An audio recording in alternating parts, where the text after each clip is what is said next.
Welcome to the train layout.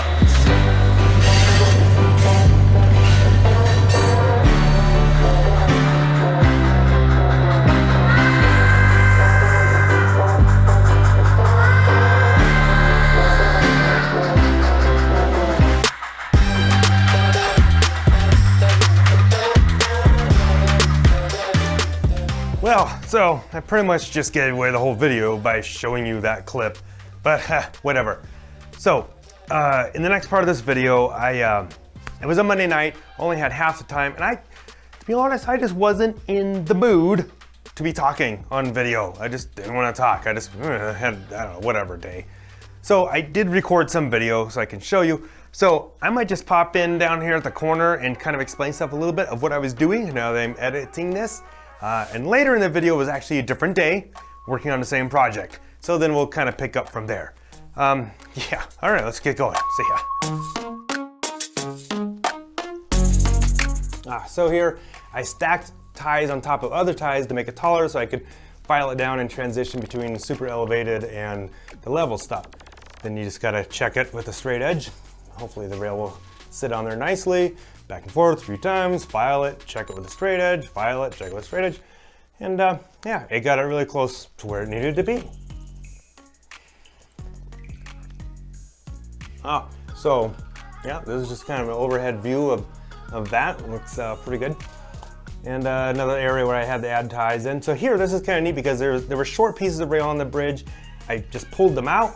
I added in longer pieces of rail, and I just threaded it right into the spikes that were already on the bridge.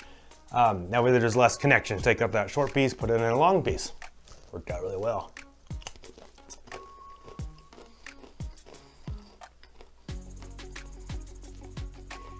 Hey, we just opened this up. It's Bachman, TCC. We'll try it out. Not here in the kitchen, but somewhere else. Okay. Hand laying some rail, putting little spikes in. So there's this little tool that helps put spikes in. I hardly ever use it, but I hold on to the spikes. Well, I should get more used to it probably. These pliers, however, are probably, I don't know. I had these when I was like 10 years old.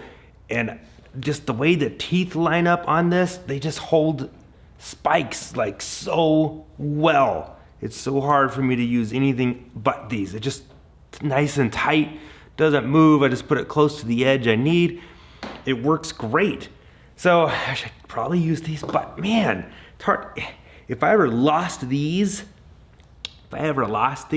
I'd probably just have to quit model railroading because I don't have my red pair of pliers and I can't put spikes in. So yeah, whatever. So that's that. Probably should have smaller spikes, but the next size down I have are really small.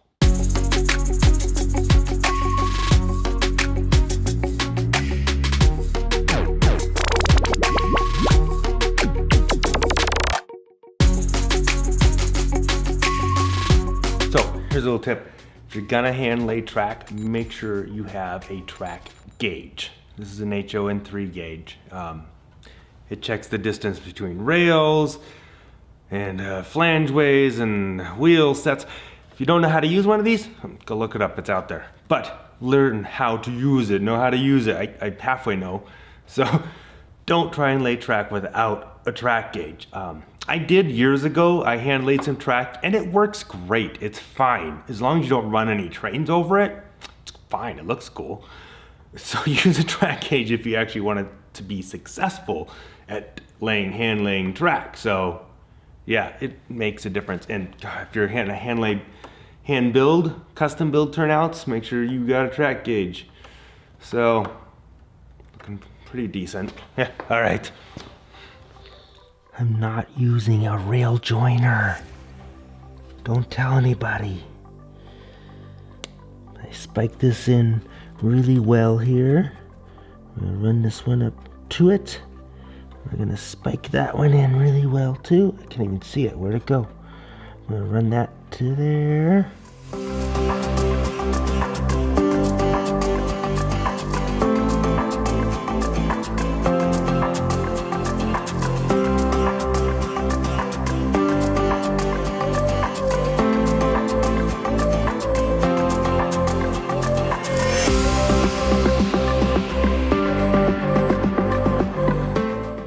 Probably should not be recording this.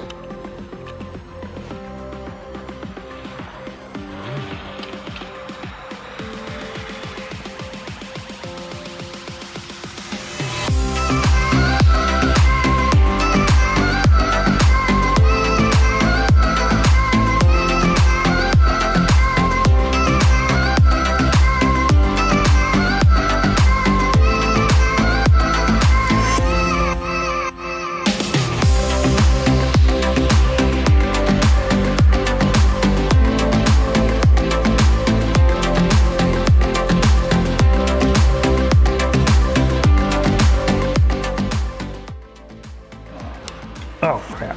Yo.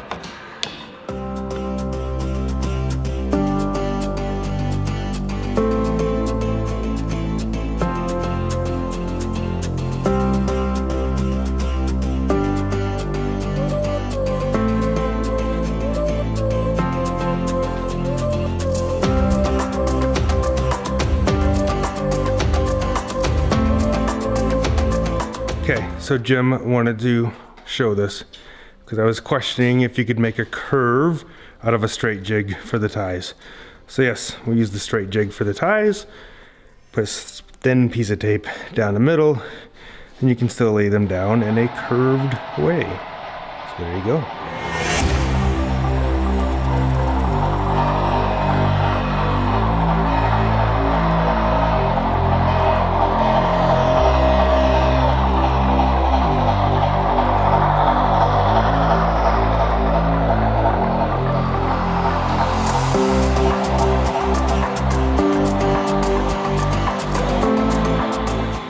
So that's all spiked down in there. Got these rails all laid down. We even got feeders put in on there. We have not run a test run. I've rolled the car over and it works fine. We want to get some netting up here before we run any locomotives over this. For some reason it makes us nervous just because of the, concrete down there. If something isn't quite perfect. Wouldn't want to hurt those $29 locomotives. Right. Yeah, the $29 locomotives, we don't want to hurt those. I'm really kind of curious about this area as we transition from level to super elevated. So we want to test out the track, but we also don't want our locomotive falling onto the concrete floor because it's bad. So anyway, so we're just putting a border on temporarily. Done. That is the best scenery ever. It looks like real cardboard. So before testing our new track that we've laid, we need to clean the wheels on the locomotive. So we usually use a strip of paper towel and of course some alcohol. Seems to work pretty good. Maybe there's better ways, but that's kind of how we clean the wheels on locomotives.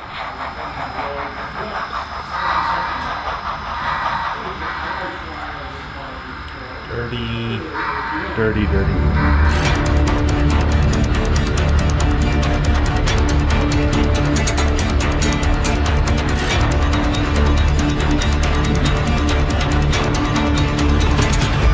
So, as I feared, the one spot that could give me trouble is giving me trouble. And that's where it changes from level to super elevated. So I'm gonna try to fix that. This stinks.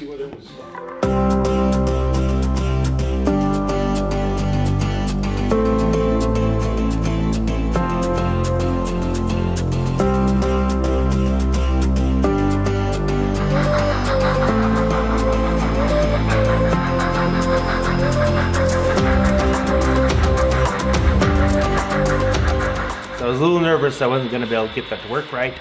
But it's working pretty good now. Just filed down one of the rails. Well, the ties underneath it, drop that rail a little bit. Works good now. All right. A little bit of a recap for the day. This is a little bit longer day than normal. So this is pretty cool. Got this turnout put in place. All this cardboard ugliness is just here to keep the train from falling off so we can test the track. But we got the turnout in place, got all this rail hand hand laid, spiked in, properly gauged, tested, and working. Got some feeders in. Yep. Got that all done, all tested, all the way down. Again, this is just here to keep the train from falling off until we can get scenery. And we have all the way through there, all the way across to the other side, and it's all working. I've run 2 different locomotives, 2 different trains, back and forth, up and down. Again, had to adjust this a little bit. Knew that was gonna be tricky because it's got super elevated right here and that's flat over there. So that is pretty cool. So continuing with this, I'm gonna show the other side here. This isn't much to see, but this this white up here, can't really point and hold camera and light at the same time. The white there, that's the fence to keep the train from falling onto the concrete floor. That is on both sides. This is what goes underneath the layout now. Again, it's way less track than there was before. And I've got a cool idea for making, for working on this little barrier, this little fence here, a guard that keeps the train from falling to the floor. Right now it's just screwed on, so I have an idea of how to make that come on and off really easy. The other side we can just leave screwed on, that's fine. Now, this is the other side of where that comes out, right there. So we have added this piece in here. It may get modified at some point. We put this here to kind of close this up when we had just this, so the train, you know, yeah, that's badness down there. So anyways, temporary thing. This we will connect, that will bend through there. This is going to come in. So here's the mountain here. The mountain will keep coming, go into tunnel somewhere in here. And this is where I was talking about. It's going to go through here. And then you'll see it just on the side, like a cutaway view of the tunnel. So we got that big horseshoe shaped piece out of there. I cleaned this more out. We took all these sides off so that we can get into here. Turnout will go somewhere around in that area. And this will actually still be exposed. You'll be able to get to it from this side. You won't have to climb underneath the layout to clean it or anything, and you'll actually be able to see it. So that's great. And then it'll go off that way and come back around to Como, and this will come back around to the Buena Vista area. So again, these ran turnouts that were inside the mountain. Those turnouts are like down inside of here. Craziness. All those turnouts are going away now. So I had to pull these off the fascia. They're still wired, sorta. So anyways, this is the piece we took out back behind me now, and we're gonna probably try and reuse it to connect in. So again, it will still be some hidden track, but a lot less than what there was. And there's no turnouts. So this will come around here and connect into here. This area may actually change a little bit also, and that's fine. So I'm like really excited. We made some good progress here. It looks terrible, but we're excited because we can actually start getting this in. We'll put in some more roadbed, get this connected to some other roadbed. We may or may not use this actual piece. We'll see. And once that's all connected, we have roadbed, then we can set the elevation and then start laying track on it. And Jim was here, John was here for a little bit too, my dad was here. But this is the, so this is the Alley Bell mine. I think it's called Alley Bell, I keep forgetting. Jim got ties hand laid here, all the way around on that curve. Very cool. Again, I'm gonna just use flex track for this because it's too hard to, you know, whatever. You can't put spikes in there. So, I gotta build some curved turnouts. It's gonna go there, but we have the ties in place for that. And yeah, that's cool. This is St. Elmo, nope, Romley. This is the Romley area. Didn't do anything here, but we're getting close to it. Look at that, we're getting close. All right, well, that's the end of this video. So next week, we're gonna be taking a look at the other side of the layout. We're gonna go back inside that mountain, clear out some more stuff, make some more room for the new main line. So that's kind of exciting. So hopefully you enjoyed the video. It's fun to make it. So subscribe, share, and do all that kind of stuff. And you know, those of you that have subscribed, thanks. This is the Nearly Historical Railroad channel. And that's it. End of ride. End of broadcast. Catch you later. Thanks.